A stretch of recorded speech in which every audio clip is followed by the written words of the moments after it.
നമ്മുടെ നാട്ടിൽ സാമാന്യ ബുദ്ധിയുള്ളവർക്കെല്ലാം അറിയാം, ഇന്ത്യൻ ഫോറിൻ സർവീസ് എന്ന് പറയുന്നത് IFSകാർ കൈകാര്യം ചെയ്യുന്ന വിദേശ നയതന്ത്രവുമായി ബന്ധപ്പെട്ട കാര്യമാണ്.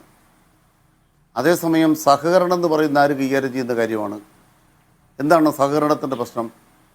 വിദേശ രാജ്യത്ത് ഒരാൾ മരണമടഞ്ഞു, നമുക്ക് ആ ബോഡി ഒന്ന് നാട്ടിലേക്ക് കൊണ്ടുവരണം. സാങ്കേതികത്വത്തെ മറികടന്ന് കൊണ്ടുവരാൻ വേണ്ടി സഹകരണങ്ങൾ ആവശ്യമല്ലേ? അതെങ്ങനെയാണ് ഒരു സർക്കാരിൻ്റെ വിഷയത്തിനകത്ത് പ്രധാനമായും അറിയുക? ഇന്നലെ മലയാള മനോരമ നടത്തിയിട്ടുള്ള ഒരു ബജറ്റ് പ്രസംഗത്തിൽ പറഞ്ഞൊരു പ്രധാനപ്പെട്ട പോയിന്റ് എന്ന് പറയുന്നത്, ഇന്ത്യ രാജ്യത്തേക്ക് വരുന്ന വിദേശ പണത്തിൻ്റെ 20% പണം വരുന്നത് മലയാളികളുടെ പക്കലേക്കാണ്, കേരളത്തിലേക്കാണ്. അതിനർത്ഥം ഇന്ത്യക്ക് ഏറ്റവും കൂടുതൽ വിദേശ നാണയം ഉണ്ടാക്കിത്തരുന്നൊരു സംസ്ഥാനമാണ് കേരളം.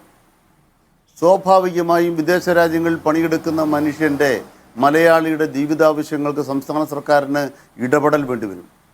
ആ ഇടപെടൽ ആരോട് നടത്തണം? നിയമാനുസരണം നടത്തണം. നിങ്ങൾക്കൊരു വിദേശ കോൺസുലേറ്റ് പോയി സംസാരിക്കുന്നതിന് കുറ്റമുണ്ടോ? നമ്മുടെ രാജ്യത്ത് നിയമപ്രകാരം അനുവദിക്കുന്നില്ലേ?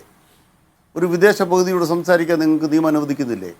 അങ്ങനെ പോകുന്നയാൾ രാജ്യത്തിൻ്റെ പ്രതിനിധിയല്ല എന്ന് അത് കേൾക്കുന്നവർക്കറിയാമല്ലോ.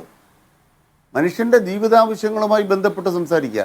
ഉദാഹരണമായിട്ട് കേരളത്തിൽ നിന്ന് പോയ ബഹുമാനപ്പെട്ട മുഖ്യമന്ത്രി സഖാവ് പിണറായി വിജയൻ ഷാർജയുടെ ഭരണാധികാരിയായിട്ട് ചർച്ച ചെയ്തപ്പോൾ ജയിലിൽ കിടന്നൊരു 104 ഇന്ത്യക്കാരുടെ മോചനം സാധ്യമാക്കി.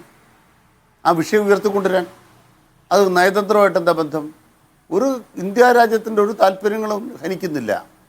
മാത്രമല്ല, വിദേശ മൂലധനം നമ്മുടെ രാജ്യത്തേക്ക് കൊണ്ടുവരുന്നതിന് വേണ്ടി മൂലധനത്തിൻ്റെ ഭാഗമായി ടാക്സിൽ കേന്ദ്ര സർക്കാർ മിനിങ്ങാന്ന് ഭേദഗതി വരുത്തി. ഈ വിദേശ മൂലധനം എവിടെയാണ് കൊണ്ടിറക്കേണ്ടത്? ബീഹാറിലും അതുപോലെ തന്നെ ആന്ധ്രയിലും മാത്രം ഇറക്കിയാൽ മതിയോ? ഗുജറാത്തിൽ മാത്രം ഇറക്കിയാൽ മതിയോ? കേരളത്തിന് അവകാശപ്പെട്ടതാണ്. അത് വരുന്നതുമായി ബന്ധപ്പെട്ട് സംഭാഷണം നടത്താൻ നമുക്ക് ഇത്തരം കാര്യങ്ങൾ കോർഡിനേറ്റ് ചെയ്യേണ്ട സംവിധാനം വേണ്ടേ? മുമ്പ് കേരളത്തിൽ വേണു രാജാമണി ചെയ്തുകൊണ്ടിരുന്നൊരു കാര്യം, മറ്റൊരു IAS ഉദ്യോഗസ്ഥ അവരെ ഇത് ബന്ധപ്പെടുന്ന പോയിൻ്റാണവർ, ഇത്തരം കാര്യങ്ങൾ ബന്ധപ്പെടാനുള്ള പോയിൻ്റാണ് എന്ന് ആളുകളോട് പറയുന്നൊരു ഉത്തരവ്. അത് ചീഫ് സെക്രട്ടറി വ്യക്തമാക്കിയിട്ടുണ്ട്.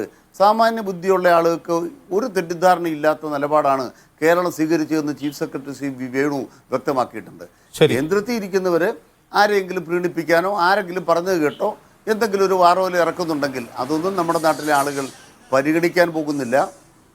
4 ആൾ കേട്ടാൽ വളരെ ലജ്ജാകരമായൊരു വിശദീകരണമാണ്